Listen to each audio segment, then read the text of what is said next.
যেই মুহূর্তে আমাকে অনুমতি দিয়েছেন কথা বলার জন্য, ঠিক সেই মুহূর্তে আমার দেবিদ্বারে তিনজন তরতাজা মানুষ কিছুক্ষণ আগে মৃত্যুবরণ করেছে এবং তাদের এখন জানাজার প্রস্তুতি নিচ্ছে। এবং এটি দেবিদ্বারের প্রতিনিয়ত ঘটনা। বাংলাদেশে কোনো সড়ক নেই, বিভাগীয় শহরের দুইটা বিভাগীয় শহরকে যুক্ত করেছে, কিন্তু সেই রাস্তার প্রশস্ত হচ্ছে মাত্র 18 ফিট। মাননীয় স্পিকার, আমি কুমিল্লা এবং সিলেট মহাসড়কের কথা বলছি। মাননীয় স্পিকার, কুমিল্লা এবং সিলেট মহাসড়ক যেটা ময়নামতি, দেবিদ্বার, জাফরগঞ্জ, কংসনগর হয়ে ব্রাহ্মণপাড়া, কুটিচমোহনী গিয়েছে, এই রাস্তাটা একটা মহাসড়ক, যে রাস্তা দিয়ে 10 লক্ষ মানুষের যাতায়াত এবং যেটা দুইটা উপজেলাকে ব্রাহ্মণপাড়া, বুড়িচং এবং দেবিদ্বারকে সংযুক্ত করেছে।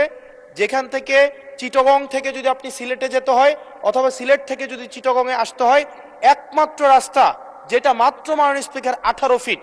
এই 18 ফিট রাস্তা দিয়ে প্রত্যেক দিন এটা মৃত্যুর মিছিলে সেটা পরিণত হয়েছে। দেবিদ্বার বুড়িচং অংশটা প্রত্যেক দিন মৃত্যুর মিছিল। কেবল এই মাসটাই 23 জন মানুষ মৃত্যুবরণ করেছে এই সড়কে দুর্ঘটনায়। মাননীয় স্পিকার, আমরা যখন মন্ত্রীদের মহোদয় বা প্রশাসনের সাথে কথা বলি, এটা হচ্ছে এক ধরনের প্রশাসনিক জটিলতায় আজকে দীর্ঘ 10-12 বছর এখানে কোনো ধরনের কাজ হচ্ছে না।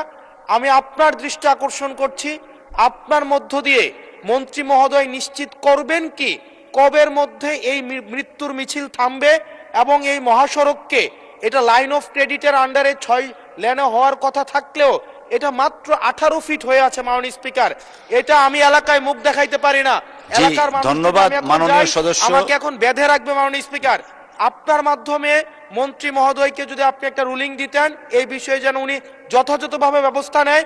আমি ভিক্ষা চাই এই সংসদের কাছে, এই রাস্তাটা 10 লক্ষ মানুষের প্রাণ বাঁচাবে। মাননীয় স্পিকার, আমি আপনাদের কাছে ভিক্ষা চাই, এই রাস্তাটাকে প্রশস্তকরণের জন্য দ্রুত এটার আপনারা ব্যবস্থা নেবেন। ধন্যবাদ মাননীয় সদস্য। আপনি 71 বিধিতে একটা নোটিশ প্রদান করুন, সেটা সবচেয়ে অ্যাপ্রোপ্রিয়েট ওয়ে।